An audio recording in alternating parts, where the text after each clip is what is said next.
Hello there, everybody. Let's get it started. You look so good in my sweater. Winter's my favorite weather, 'cause it brings you close, and I need you close.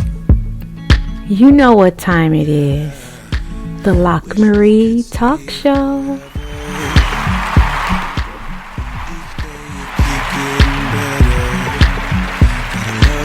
With yo girl. Yes, give me my love today.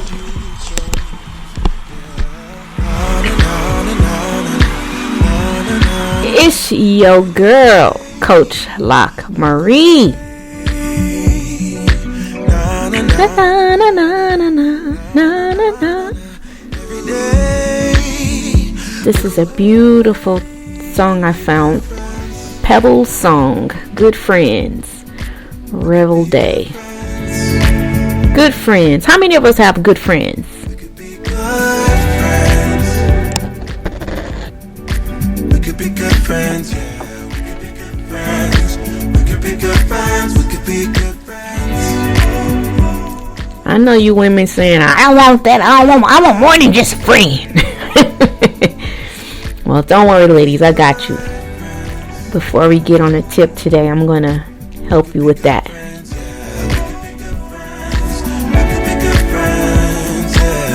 Each time you leave me, it's harder. Feels like I'm stuck underwater. Can't hold my breath. All right. So,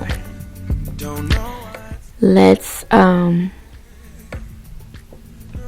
get that down there a little bit. I got my tea. Do you have yours? Because y'all know this is tea time. LockMarie Talk Show. We have tea.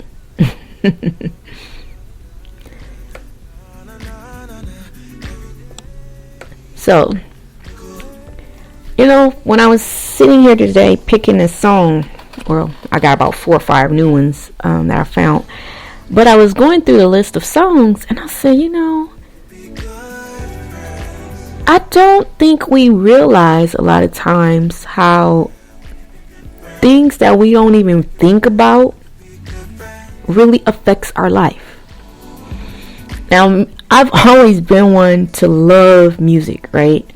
But if the words to the song didn't, like, the beat could be slamming. Y'all know how some of them beats is just, oh my God, make you just, as my grandmother used to say, make you shake your tail feather, But what they were saying contradict what your life, what you want in your life, or, you know what I'm saying? Like, I'm going to use an example. Let me make one up, because I don't put nobody under the bus, I have a lot of examples I could use, but we're going to just, let's see.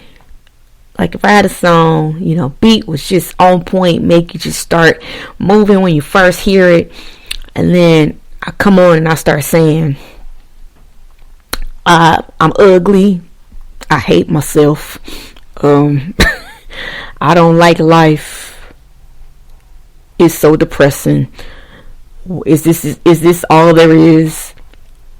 I can't get any help.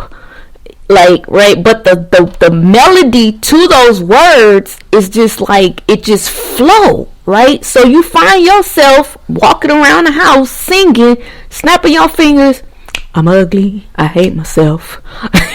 And then about a month, 2 months, 3 months later, you wonder why you look in the mirror and you like, oh, I just hate myself. Like, oh, I'm so ugly. Why am I? And then you wonder why everybody who comes into your experience, everybody who comes into your life, always is critical of you, or always has something you could be doing better to better yourself. Girl, you cute, but girl, if you would just change your hair, girl, you just, girl, all you need to do is just lose 10 more pounds. Like, You're attracting those type of people because of you.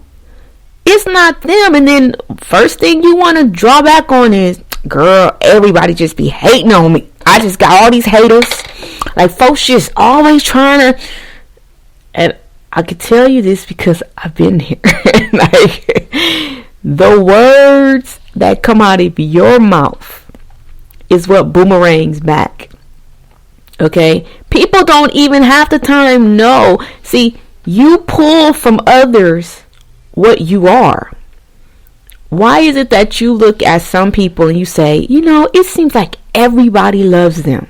Like, it seems like they don't have an enemy in the world. That's because if you really talk to that person, they love themselves. They sing and they dwell on words of love and unity and loyalty and prosperity and excitement and happiness. And that's what they get back. So I'm not saying it's you personally doing it, because no one wants to self-sabotage themselves. Like, no, who want? No one, right? It's not, you're not doing it consciously. But because of the way you were raised, or the way you were taught, or your environment, or what you're used to, or society, television, music, movies. I mean, it's just, you've been programmed and you don't even know you've been programmed. If you see a certain bird, okay, and you have been told, or you have heard, and everybody you've talked to that talked about this bird said one particular thing about that bird, as soon as you see that bird, that's the first thing that's going to come to your mind, and you're going to feel that, like, oh my God, that's that bird that everybody talk about.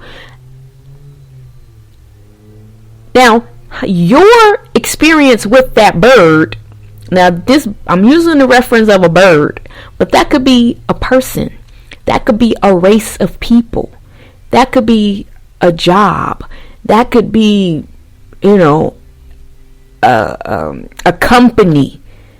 How many times have I heard people complain and fuss about the phone company that I use for my cell phone and the medical company that I was, from the place I was born, the facility I was born in, okay, until now, that's who have always been my medical. How many people have I heard give me horror stories about them, and that has not been my experience? Because I don't look for that when I go there. I don't expect that. I don't receive that.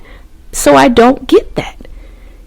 So, and this is all tying into, ladies, what I was saying earlier when the Good Friend song was playing.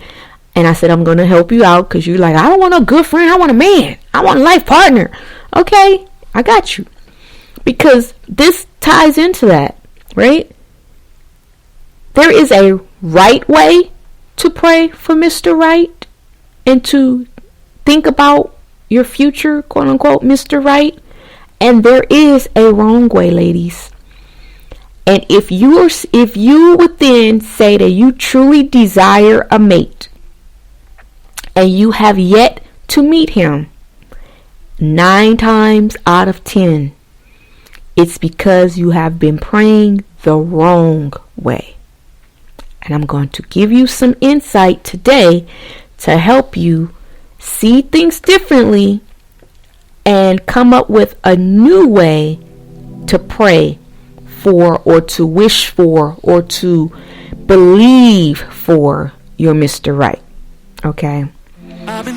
Now remember, the other book we finished, the series, How to Attract the Right Heart, How to Stop Dating the Wrong Mr. and Miss Right, Attract the Right Heart and Keep It. This is a part of that, okay? Now, this is, I can go back in my personal experience, because I have to tell you, that's the only way I can tell you to bring it out, is I was there once. Okay, I'm not telling you nothing I heard, nothing I saw. I'm telling you what I know. That's why when I see and I hear other women talk now, I just want to get to them and be like, don't say that. Because I know what that keeps you in that cycle, right? So, okay, when I was single, and mind you, my grandfather, like I said, he was a quiet man. He was different. People say, when we look back, he really did have a lot of what they consider the narcissistic characteristics, and all of that, controlling and, aggressive and all of that. He was a very stern man, very stern. But he was wise, okay? And if you caught him on the right day, at the right moment, right? Because I love my grandfather. I love Pawpaw. That's what my son started calling him, so that's how he became known as Pawpaw. But I used to call him Grandpa. And so I always wanted to hear what he had to say. I respected him, okay? So that's how I saw different sides to him that maybe other people didn't see, okay?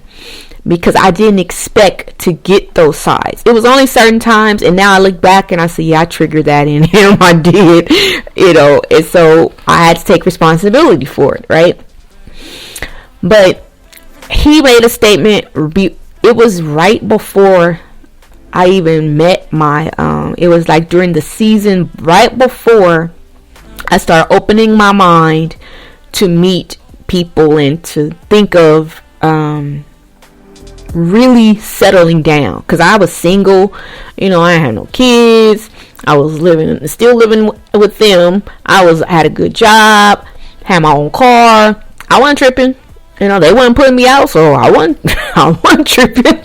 I liked being with my grandparents. I loved my grandparents, and I think maybe it was also because a lot of my friends, they didn't have their grandparents. They had lost them, and so I just wanted to get as much time with them as I could. So when I got the chance to live with them, I was comfortable. So I remember, I don't even remember the conversation and why he said it, but it came out of nowhere and it kind of caught me off guard.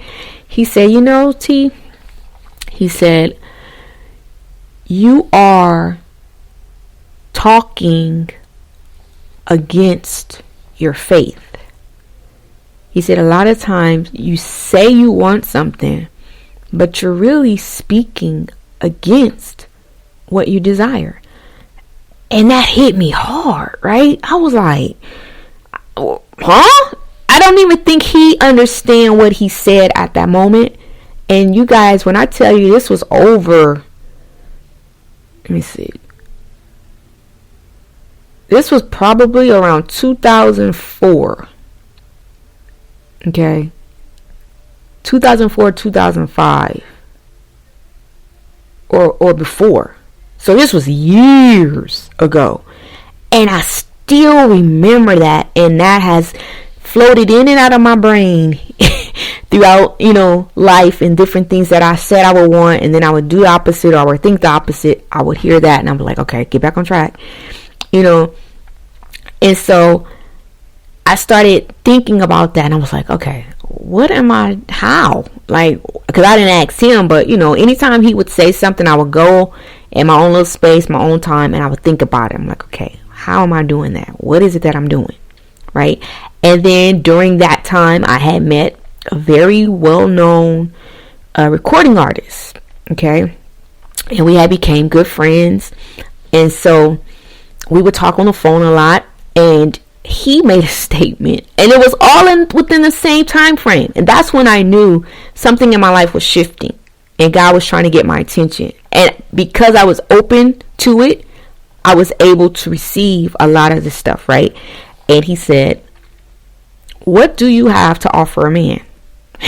And when he asked me, my feelings, y'all, I felt that thing. My feelings got defensive.